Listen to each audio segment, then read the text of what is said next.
بسم اللہ الرحمن الرحیم۔ فلسطین عہد اسلامی کی ابتدا سے صلیبیوں کے حملے تک اسلامی دور کی ابتدا۔ حضور صلی اللہ علیہ وآلہ وسلم کی بعثت پوری دنیا کے انسانوں کے لیے ہوئی۔ حضور صلی اللہ علیہ وآلہ وسلم کی بعثت سے پہلے کا دور زمانہ جاہلیت کہلاتا ہے، کیونکہ حضرت محمد صلی اللہ علیہ وآلہ وسلم کی بعثت سے قبل دنیا کی حالت یہ تھی کہ ہر جگہ جہالت عام ہو گئی تھی۔ عیسائی تین خداؤں کے قائل ہو گئے تھے۔ انہوں نے حضرت عیسیٰ علیہ السلام کو خدا کا بیٹا بنا لیا تھا اور حضرت جبرائیل علیہ السلام کو بھی خدائی میں شریک کر لیا تھا۔ یہودی بھی دو خداؤں کے قائل ہو گئے تھے۔ انہوں نے حضرت عزیر علیہ السلام کو خدا کا بیٹا بنا لیا تھا۔ اہل عرب پر بھی کفر و جہالت کے بادل چھائے ہوئے تھے۔ ایرانیوں کی اخلاقیات بھی گر چکی تھی۔ وہ شراب پیتے، جوا کھیلتے اور بدکاری ان میں عام تھی۔ آگ اور ستاروں کی پوجا کرتے تھے اور ارحمن اور یزداں دو خداؤں کو مانتے تھے۔ غرض پوری دنیا میں کفر و جہالت چھائی ہوئی تھی۔ حضرت محمد صلی اللہ علیہ وآلہ وسلم کی بعثت۔ پروردگار عالم نے اپنے بندوں کو ظلمت کے اندھیروں سے ہدایت کی روشنی کی طرف لانے کے لیے 571 عیسوی میں حضرت محمد صلی اللہ علیہ وآلہ وسلم کو پیدا فرمایا، اور جب آپ صلی اللہ علیہ وآلہ وسلم کی عمر 40 سال ہوئی تو آپ کو غار حرا کے مقام پر نبوت سے سرفرازا گیا۔ آپ کو حکم دیا گیا کہ بت پرستی کے خلاف جہاد کریں۔ آپ نے خطروں کی پرواہ نہ کرتے ہوئے لا الہ الا اللہ کا نعرہ بلند کیا، جس کے نتیجے میں مسلمانوں اور مشرکین کے درمیان جنگیں ہوئیں۔ اللہ تعالیٰ نے متعدد جنگوں میں مسلمانوں کو فتح و نصرت سے نوازا۔ مکہ کے مشرک جب ایمان نہ لائے تو دعوت دین کے لیے آپ صلی اللہ علیہ وآلہ وسلم نے طائف کا سفر کیا، لیکن وہاں کے سرداروں نے آپ کا مذاق اڑایا اور وہاں کے اوباش لڑکوں سے آپ کو تنگ کروایا اور عام لوگوں تک دعوت پہنچنے نہیں دی۔ وہاں سے جب آپ واپس لوٹے تو آپ صلی اللہ علیہ وآلہ وسلم کو اللہ تعالیٰ نے اپنے پاس بلا لیا، جس کو معراج کہتے ہیں۔ حضور صلی اللہ علیہ وآلہ وسلم کا سفر معراج اسرا کے معنی رات کو لے جانے کے ہیں۔ چونکہ یہ واقعہ رات کے وقت پیش آیا تھا، اس لیے اس کو اسرا کہا گیا اور قرآن حکیم میں اسی لفظ سے اس کا تذکرہ کیا ہے۔ معراج عروج سے مشتق ہے، جس کے معنی اوپر چڑھنے کے ہیں۔ چونکہ احادیث میں آپ صلی اللہ علیہ وآلہ وسلم نے پھر مجھے اوپر لے جایا گیا کہ الفاظ اس واقعہ کو بیان فرمایا، اس لیے اس واقعہ کا نام معراج مشہور ہو گیا۔ بخاری اور مسلم میں حضرت ابو ذر غفاری رضی اللہ عنہ سے مروی ہے، حضرت صلی اللہ علیہ وآلہ وسلم مکہ مکرمہ میں تھے کہ آپ صلی اللہ علیہ وآلہ وسلم کے گھر کی چھت کھلی اور حضرت جبرائیل نازل ہوئے۔ انہوں نے پہلے آپ صلی اللہ علیہ وآلہ وسلم کا سینہ مبارک چاک کیا، پھر اس کو زمزم سے دھویا۔ اس کے بعد سونے کا ایک تشت ایمان و حکمت سے بھرا لائے اور ان کو سینہ مبارک میں ڈال کر بند کر دیا۔ پھر ایک متوسط قد کا جانور لایا گیا جس کا نام براق تھا، جس کی تیز رفتاری کا یہ حال تھا کہ اس کا ہر قدم وہاں پڑتا تھا جہاں نگاہ کی آخری حد ہوتی تھی۔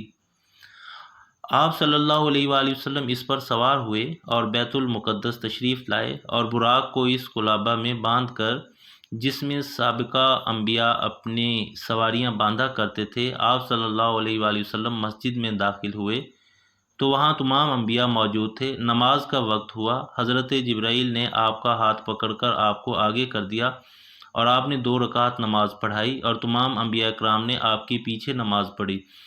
اسی وجہ سے آپ کو امام الانبیاء کہا جاتا ہے۔ نماز سے فارغ ہونے کے بعد انبیاء سابقین سے ملاقات ہوئی۔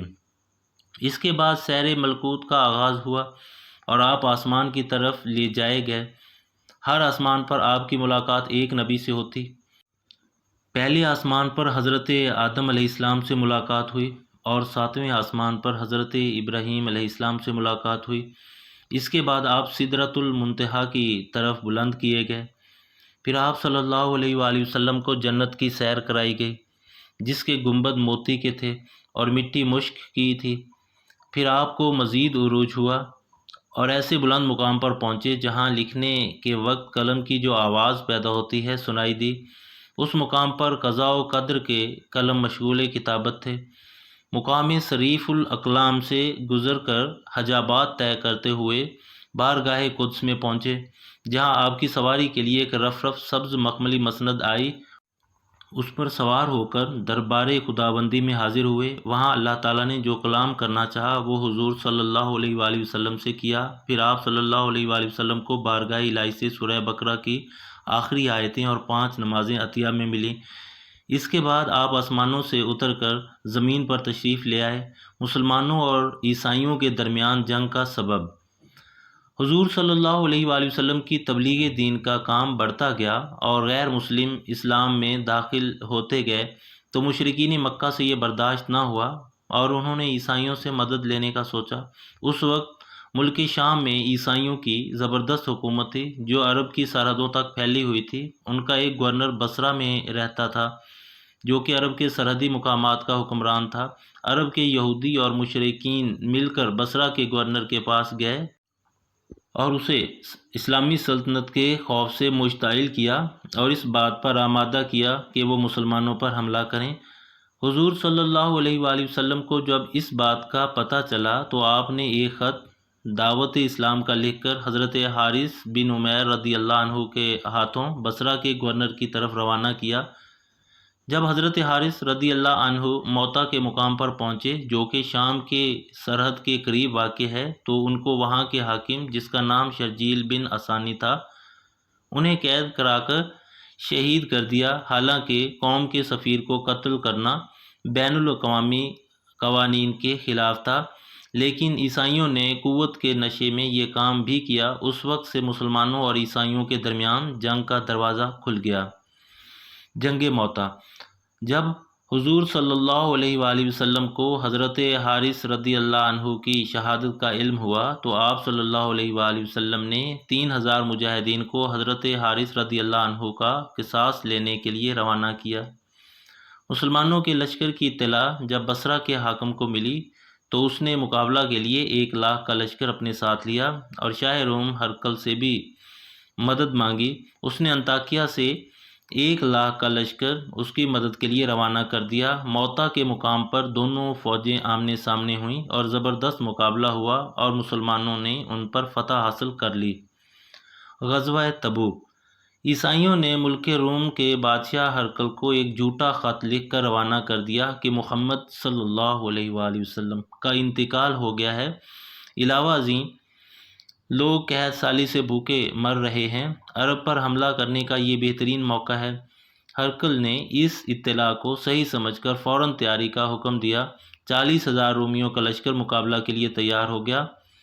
نبی کریم صلی اللہ علیہ وآلہ وسلم کو جب یہ اطلاعات ملی کہ ہرقل کی فوج روانہ ہو چکی ہے تو آپ صلی اللہ علیہ وآلہ وسلم نے فوراً سفر کی تیاری کا حکم جاری فرمایا اور اعلان کیا کہ دشمنوں کی سرحد تبوک پر پہنچ کر ان کا مقابلہ کیا جائے گا۔ ماہ رجب 9 ہجری موسم سخت گرمی کا تھا، قحط سالی اور گرانی کا زمانہ تھا۔ پھر مسافت کی دوری، یہ ایسے اسباب تھے جس میں مسلمانوں کے لیے سخت آزمائش تھی، لیکن اسلام کے یہ مخلص مجاہدین عیش دنیا اور مصائب سے بے پرواہ ہو کر مدینہ منورہ میں جمع ہو گئے۔ ایسے نازک وقت میں جہاد کے لیے نکلنا صرف اور صرف اہل ایمان ہی کا اقدام ہو سکتا تھا۔ منافقین جو اپنے آپ کو مسلمان ظاہر کرتے تھے، وہ گھبرا اٹھے اور خود بھی جان چھڑانے لگے اور دوسروں کو بھی بہکانے لگے۔ غزوات نبی میں یہ پہلا موقع تھا جس میں مالی امداد کے لیے اعلان عام کیا گیا۔ بعض صحابہ نے اپنی اپنی حیثیت کے موافق تعاون میں حصہ لیا۔ الغرض مسلمانوں کے لشکر جو 30,000 پر مشتمل تھا تبوک پہنچ گیا۔ ہرقل کو جب اس لشکر کے جاسوسوں نے مسلمانوں کے لشکر کی خبر دی تو وہ یہ خبر سنتے ہی حواس کھو بیٹھا۔ 1 لاکھ فوج میں خوف و انتشار پھیل گیا۔ مسلمانوں نے 20 دن قیام کیا لیکن مقابلے کے لیے کوئی نہ آیا۔ دشمن مرعوب ہو گیا۔ آس پاس کے قبائل نے آ کر اطاعت قبول کر لی۔ پھر آپ صلی اللہ علیہ وآلہ وسلم مدینہ کے لیے روانہ ہو گئے۔ عیسائیوں کے حملے کی اطلاع اور مسلمانوں کا رد عمل۔ تبوک کے 2 سال بعد حضور صلی اللہ علیہ وآلہ وسلم کو خبر ملی کہ عیسائی دوبارہ جنگ کی تیاریاں کر رہے ہیں، تو حضور صلی اللہ علیہ وآلہ وسلم نے ایک لشکر تیار کر کے حضرت اسامہ بن زید رضی اللہ عنہ کو اس کا امیر بنا کر روانہ کر دیا۔ ابھی لشکر مدینہ سے نکل کر جرف کے مقام پر پہنچا ہی تھا کہ حضور صلی اللہ علیہ وآلہ وسلم کی طبیعت خراب ہو گئی اور اس لشکر کو واپس بلا لیا گیا۔ اس کے چند دن بعد حضور صلی اللہ علیہ وآلہ وسلم خالق حقیقی سے جا ملے۔ حضور صلی اللہ علیہ وآلہ وسلم کی وفات کے بعد بازنطینی اور ایرانی قوتیں جو اسلامی تحریک سے خوف زدہ تھیں سرگرم عمل ہوئیں اور عرب میں تحریک ارتداد کو ہوا دی، اور دوسری طرف سرحدی چھیڑ چھاڑ شروع کر دی تاکہ یہ نئی ابھرتی اسلامی تحریک ان کے لیے دینی اور سیاسی چیلنج نہ بن جائے۔ مسلمانوں نے حضرت ابو بکر صدیق رضی اللہ عنہ کو اپنا خلیفہ منتخب کیا۔ انہوں نے فتنہ ارتداد کے خاتمہ کے لیے لشکر روانہ کر دیے اور اس لشکر کو بھی روانہ کر دیا عیسائیوں کے مقابلہ کے لیے جو حضور صلی اللہ علیہ وآلہ وسلم نے اپنی حیات مبارکہ میں حضرت اسامہ رضی اللہ عنہ کی زیر نگرانی روانہ کیا تھا، لیکن حضور صلی اللہ علیہ وآلہ وسلم کی طبیعت کی خرابی کی وجہ سے اس کو واپس بلانا پڑا۔ حضرت اسامہ رضی اللہ عنہ نے اس خیال سے کہ شاید اہم امر پیش نہ آ جائے، حضرت عمر رضی اللہ عنہ کو حضرت ابو بکر صدیق رضی اللہ عنہ کے پاس واپس کیا۔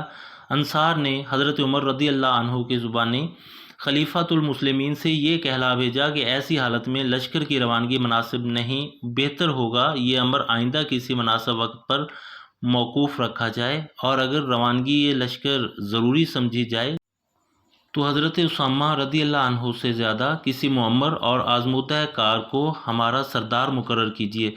حضرت عمر رضی اللہ عنہ نے جس وقت انصار کا یہ پیغام حضرت ابو بکر صدیق رضی اللہ عنہ کے گوش گزار کیا تو حضرت ابو بکر صدیق رضی اللہ عنہ اٹھ کھڑے ہوئے، پھر بیٹھ گئے اور کہنے لگے، میں رسول اللہ صلی اللہ علیہ وآلہ وسلم کے حکم کو نہیں ٹال سکتا۔